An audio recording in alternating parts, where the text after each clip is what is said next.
எல்லோருக்கும் வணக்கம். எல்லோரையும் வேர்ல்ட்ஸ் பெஸ்ட் தமிழ் சேனலுக்கு வரவேற்கிறோம். இந்த காணொளியில் நாம் பார்க்கவிருப்பது பொது தமிழ் 7ஆம் வகுப்பு இயல் 6க்கான காணொளி. இதுவரைக்கும் நம்ம வேர்ல்ட்ஸ் பெஸ்ட் தமிழ் சேனலை சப்ஸ்கிரைப் பண்ணாத புதிய நண்பர்களாக இருந்தீங்கன்னா சப்ஸ்கிரைப் பண்ணிவிட்டு காணொளிகளை பாருங்கள்.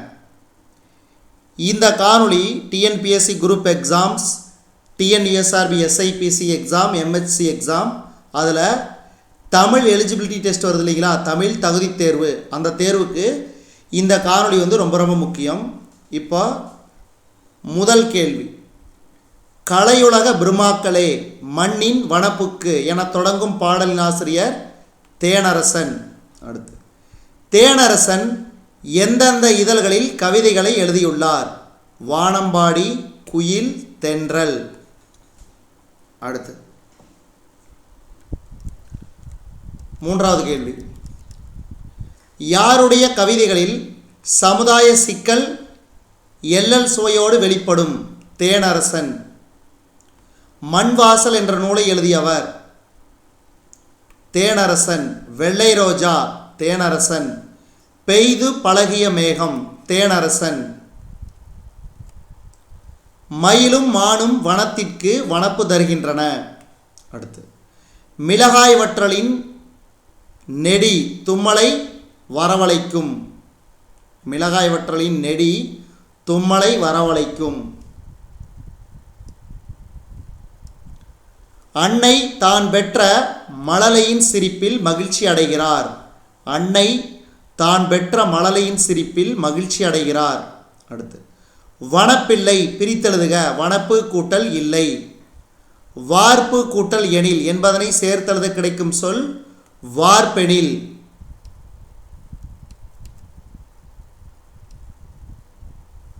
ஒரே பாடலில் இரண்டு பொருள் தோன்றும்படி பாடப்படுவது? இரட்டுற மொழிதல், ஸ்லேடை.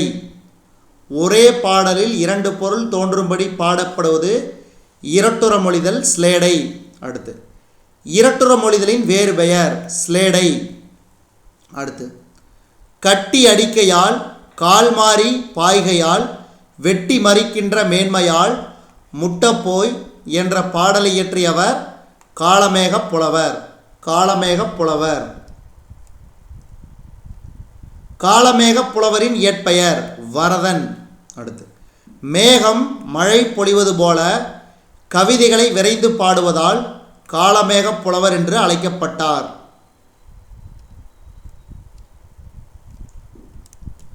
திருவானைக்கா உலா என்ற நூலை எழுதியவர் காளமேகப் புலவர். சரஸ்வதி மாலை, பரபிரம விளக்கம், சித்திரமடல் போன்ற நூல்களை எழுதியவர் காளமேகப் புலவர். சரஸ்வதி மாலை, பரபிரம விளக்கம், சித்திரமடல், காளமேகப் புலவர். பரி என்பதன் பொருள் குதிரை. அடுத்து, வன்கீரை எனும் சொல்லை பிரித்தெழுத கிடைப்பது வன்மை கூட்டல் கீரை. கட்டி கூட்டல் அடித்தல் என்பதனை சேர்த்தெழுத கிடைக்கும் சொல் கட்டி அடித்தல். ஆயக்கலைகள் எத்தனை வகைப்படும்? 64. அடுத்து, காண்போரின் கண்ணையும் கருத்தையும் கவர்ந்திழுக்கும் ஆற்றல் எந்த கலைக்கு உண்டு? ஓவியக்கலை. காண்போரின் கண்ணையும் கருத்தையும் கவர்ந்திழுக்கும் ஆற்றல் ஓவியக்கலைக்கு உண்டு.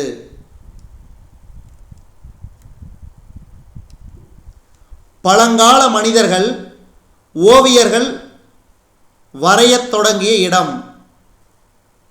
பழங்கால மனிதர்கள் ஓவியங்கள் வரையத் தொடங்கிய இடம் குகைகளில். பழங்காலத்தில் ஓவியங்களுக்கு எத்துகள்களை கொண்டு வண்ணம் தீட்டப்பட்டது? மண், கல். அடுத்து, தஞ்சை பெரிய கோவிலில் யாருடைய வாழ்க்கை நிகழ்வுகள் ஓவியமாக வரையப்பட்டுள்ளது? சுந்தரர். தஞ்சை பெரிய கோவிலில் யாருடைய வாழ்க்கை நிகழ்வுகள் ஓவியமாக வரையப்பட்டுள்ளது? சுந்தரர்.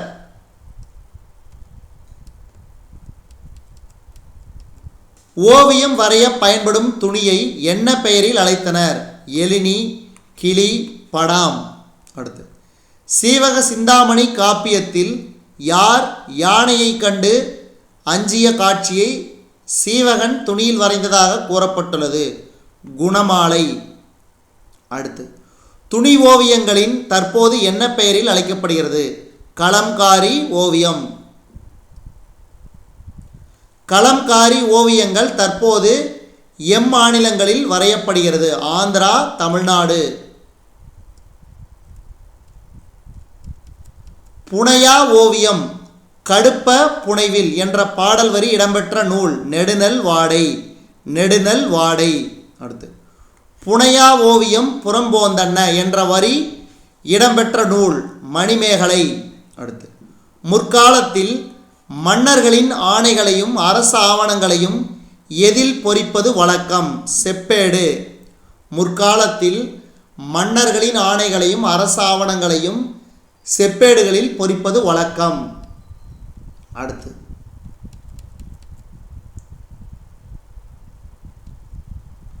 ஓவியங்கள் குறித்து அறிந்தோர் அறியாதவர்களுக்கு விளக்கி கூறினர் என்ற செய்தி இடம்பெற்றுள்ள நூல்? பரிபாடல். அடுத்து இன்ன பலபல எழுத்துநிலை மண்டபம் துண்ணுனர் சுட்டவும் சுட்டு அறிவுறுத்தவும் என்ற பாடல் வரி இடம்பெற்ற நூல்? பரிபாடல்.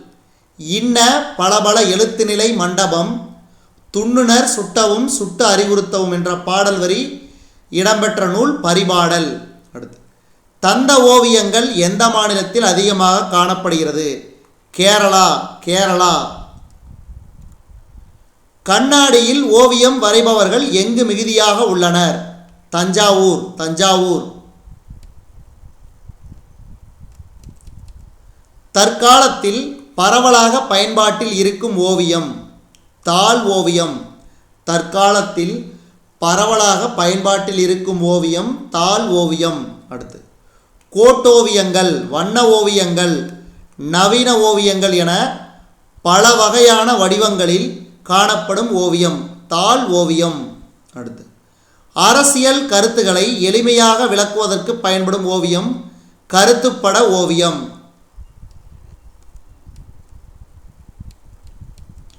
இந்தியா என்ற இதழில் கருத்துப்பட ஓவியத்தை முதலில் வெளியிட்டு கருத்துப்படங்களை தமிழில் அறிமுகப்படுத்தியவர் பாரதியார். அடுத்து கருத்துப்பட ஓவியத்தின் மற்றொரு வடிவம் கேலிச்சித்திரம். கேலிச்சித்திரம் மனித உருவங்களை விந்தையான தோற்றங்களில் நகைச்சுவை தோன்றும்படி வரைவதையே கேலிச்சித்திரம் என்பர். ஓவியத்தின் வேறு பெயர்? ஓவு, ஓவியம், ஓவம், சித்திரம், படம், படாம், வட்டிகை செய்தி. ஓவியத்தின் வேறு பெயர்? ஓவு, ஓவியம், ஓவம், சித்திரம், படம், படாம், வட்டிகை செய்தி. ஓவியம் வரைபவர்களின் வேறு பெயர்? கண்ணுள் விளைஞர், ஓவியப் புலவர், ஓவமாக்கல், கிளவி வல்லோன், சித்திரக்காரர், வித்தகர். அடுத்து ஓவியக் கூடத்தின் வேறு பெயர்? எழுதொழில் அம்பலம், எழுத்துநிலை மண்டபம், சித்திர அம்பலம், சித்திரக்கூடம், சித்திர மண்டபம், சித்திர சபை.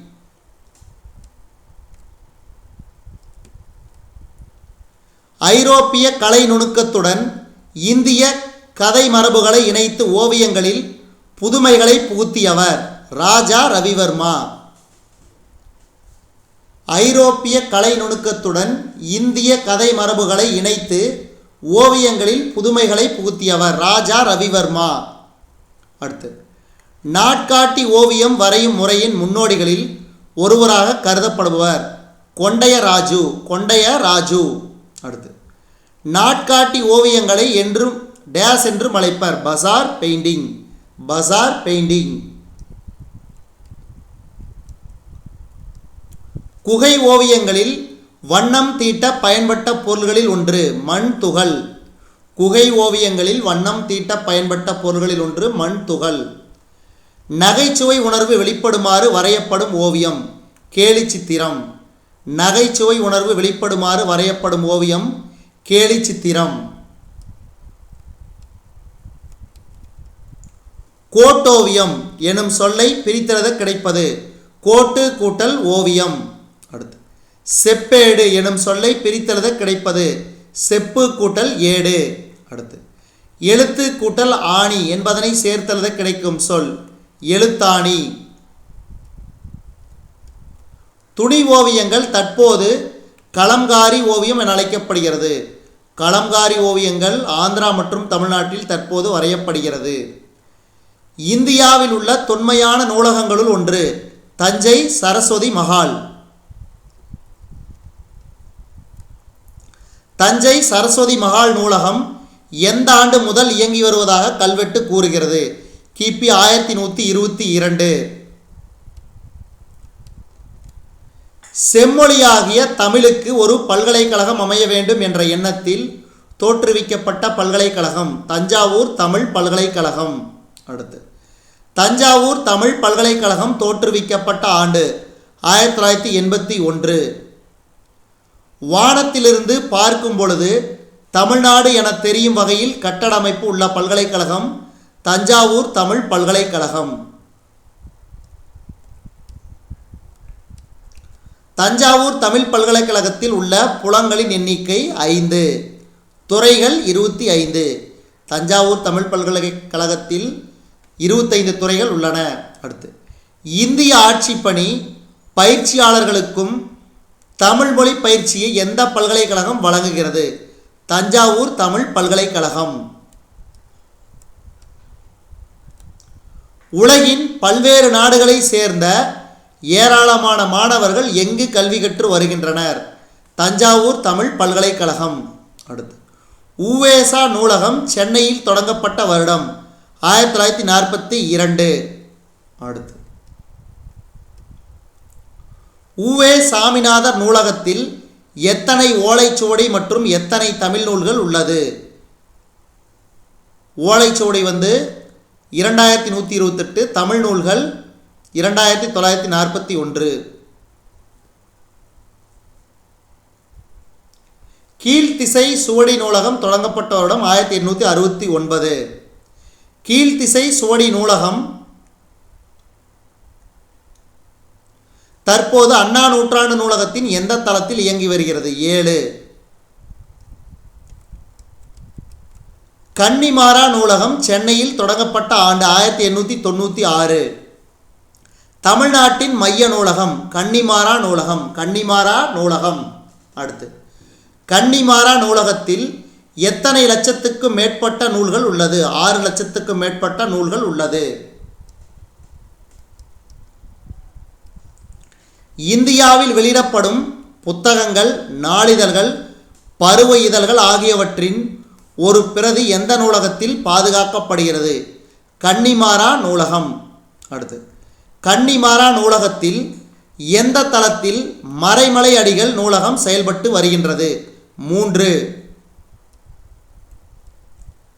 திருவள்ளுவரின் புகழை உலகறியச் செய்யும் வகையில் வள்ளுவர் கோட்டம் எனும் கலைக்கூடம் எங்கு அமைக்கப்பட்டுள்ளது? சென்னை. வள்ளுவர் கோட்டம் கட்டுமான பணிகள் கிபி 1973 தொடங்கி எப்பொழுது முடிக்கப்பட்டது? 1976. வள்ளுவர் கோட்டம் எந்த வடிவில் அமைக்கப்பட்டு அதனை 2 யானைகள் இழுத்து செல்வது போன்று கருங்கற்களால் உருவாக்கப்பட்டுள்ளது? திருவாரூர் தேர். திருவாரூர் தேர். அடுத்து வள்ளுவர் கோட்டத்தின் அடிப்பகுதி எத்தனை அடி நீளம் மற்றும் அகலம் உடையது? 25 அடி நீளம், 25 அடி அகலம். வள்ளுவர் கோட்ட தேரின் மொத்த உயரம் எத்தனை அடி? 128 அடி. அடுத்து தேரின் மையத்தில் உள்ள எண்கோண வடிவ கருவறையில் யாருடைய சிலை கவினுற அமைக்கப்பட்டுள்ளது? திருவள்ளுவர். அடுத்து வள்ளுவர் கோட்டத்தில் அறத்துப்பால் எந்த பளிங்கு கல்லில் செதுக்கப்பட்டு உள்ளது? கருநிறம். வள்ளுவர் கோட்டத்தில் பொருட்பால் எந்த பளிங்கு கல்லில் செதுக்கப்பட்டுள்ளது? வெண்ணிறம். இன்பத்துப்பால் எந்த பளிங்கு கல்லில் செதுக்கப்பட்டுள்ளது? செந்நிறம். திருக்குறளின் கருத்துக்களை விளக்கும் ஓவியங்கள் எங்கு வரையப்பட்டுள்ளது? வள்ளுவர் கோட்டம். அடுத்து இந்தியாவின் தெற்கு எல்லையாகிய கன்னியாகுமரியில் திருவள்ளுவர் சிலை தமிழக அரசால் நிறுவப்பட்டுள்ளது. விவேகானந்தர் பாறைக்கு அருகில் கடல் நடுவே நீர்மட்டத்திலிருந்து 30 அடி உயர பாறை மீது திருவள்ளுவர் சிலை அமைக்கப்பட்டுள்ளது. விவேகானந்தர் பாறைக்கு அருகில் கடல் நடுவே நீர்மட்டத்திலிருந்து 30 அடி உயர பாறை மீது திருவள்ளுவர் சிலை அமைக்கப்பட்டுள்ளது. திருவள்ளுவர் சிலை அமைக்கும் பணி எப்போது தொடங்கியது? 1990. கன்னியாகுமரியில் பொதுமக்கள் பார்வைக்காக திருவள்ளுவர் சிலை திறந்து வைக்கப்பட்ட ஆண்டு 2002.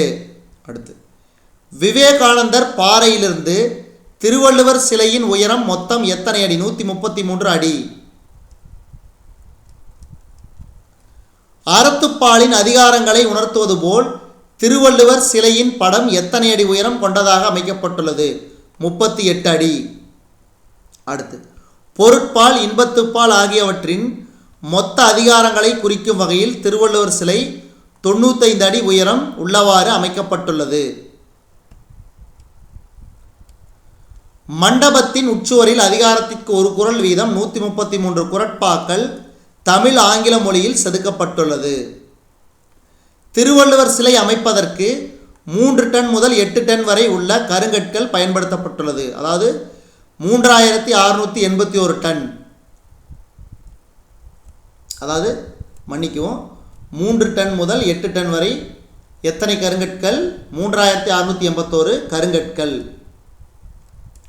திருவள்ளுவர் சிலை மொத்தம் 7000 டன் எடை கொண்டது. உலகத் தமிழ்ச் சங்கம் எங்கு அமைந்துள்ளது? மதுரை. காந்தி அருங்காட்சியகம் அருகில் உலகத் தமிழ்ச் சங்கம் மதுரையில் எந்த பகுதியில் நிறுவப்பட்டுள்ளது? தல்லாகுளம். மதுரையில் உலகத் தமிழ் சங்கம் எத்தனை சதுரடி பரப்பளவில் கட்டப்பட்டுள்ளது? 87,000. மதுரையில் நடைபெற்ற உலகத் தமிழ் மாநாட்டின் போது மதுரையில் உலகத் தமிழ்ச் சங்கம் நிறுவப்படும் என்று அறிவிக்கப்பட்ட ஆண்டு 1981. உலகத் தமிழ்ச் சங்கம் மதுரையில் எந்த ஆண்டு திறந்து வைக்கப்பட்டது? 2016. உலகத் தமிழ் சங்கத்தின் வெளிப்புற சுற்றுச்சுவர்களில் 1330 குறட்பாக்கள் இடம்பெற்றுள்ளது. சங்கத்தமிழ் காட்சிக்கூடத்தில் யாருடைய முழு உருவ வெண்கல சிலைகள் நிறுவப்பட்டுள்ளது? தொல்காப்பியர், ஔவையார், கபிலர். 3ஆம் தமிழ்ச் சங்கம் எங்கு நடைபெற்றது? மதுரை. அடுத்து, 2000 ஆண்டுகளுக்கு முன் சோழர்களின் தலைநகரமாகவும் துறைமுக நகரமாகவும் விளங்கிய இடம் பூம்புகார். அடுத்து, பூம்புகார் நகரை பற்றிய செய்திகள் எந்தெந்த நூல்களில் இடம்பெற்றுள்ளது? சிலப்பதிகாரம், பட்டினப்பாலை. சிலப்பதிகாரம், பட்டினப்பாலை. பூம்புகாரில் மருவூர்பாக்கம் எனும் கடல் பகுதியும் பட்டினம்பாக்கம் எனும் நகரப்பகுதியும் அமைந்திருந்ததாக கூறும் நூல்? சிலப்பதிகாரம். பூம்புகார் கடற்கரையில் சிற்பக்கலை கூடம் ஏற்படுத்தப்பட்ட ஆண்டு 1973. பூம்புகார் கடற்கரையில் உள்ள சிற்பக்கலை கூடம் எத்தனை மாடங்களை கொண்டது? 7. பூம்புகார் கடற்கரையில் உள்ள சிற்பக்கலை கூடத்தில் யாருடைய வரலாற்றை விளக்கும் 49 சிற்பத் தொகுதிகள் இடம்பெற்றுள்ளது? கண்ணகி. பூம்புகார் சிற்பக்கலை கூடத்தில் யாருக்கு ஒரு நெடிய சிலை நிறுவப்பட்டுள்ளது? மாதவி. ஒரு செயலின் அல்லது வினையின் பெயராக அமைவது தொழிற்பெயர். தொழிற்பெயர் எதை காட்டாது? எண், இடம், காலம், பால். தொழிற்பெயர் எந்த இடத்தில் மட்டும் வரும்? படர்க்கை. தொழிற்பெயர் எத்தனை வகைப்படும்? 3. விகுதி பெற்ற தொழிற்பெயர் படித்தல். முதல்நிலை தெரிந்த தொழிற்பெயர் ஊறு. அடுத்து பொறுத்துக. பாருங்க, சொல்பொருள். வன்கீரைனா வளமான கீரை, முட்டப்போய்னா முழுதாக சென்று, பரினா குதிரை, கால்னா வாய்க்கால். மறித்தல் என்ற சொல்லின் பொருள் தடுத்தல். அடுத்து, பிரம்மாக்கள்னா படைப்பாளர்கள், நெடினா நாற்றம், மழலை குழந்தை, வனப்பு அழகு, பூரிப்பு மகிழ்ச்சி, மேனி உடல். ஓட்டம் அப்படின்னா விகுதி பெற்ற தொழிற்பெயர். பிடி முதநிலை தொழிற்பெயர். சூடு முதநிலை தெரிந்த தொழிற்பெயர். அடுத்து, படைப்பாளர் கிரியேட்டர், சிற்பம் ஸ்கல்ப்சர், கலைஞர் ஆர்டிஸ்ட், கல்வெட்டு இன்ஸ்கிரிப்ஷன்ஸ், கையெழுத்துப்படி மேனுஸ்கிரிப்ட்ஸ். அடுத்து பொருத்துக, அழகியல் ஆஸ்தட்டிக்ஸ், தூரிகை பிரஷ், கருத்துப்படம் கார்ட்டூன், குகை ஓவியங்கள் கேவ் பெயிண்டிங்ஸ், நவீன ஓவியம் மாடர்ன் ஆர்ட். இதுவரைக்கும் நம்ம இந்த காணொளி வாயிலாக பார்த்தது பொதுத்தமிழ் 7ஆம் வகுப்பு இயல் 6க்கான காணொளி. நன்றி, வணக்கம்.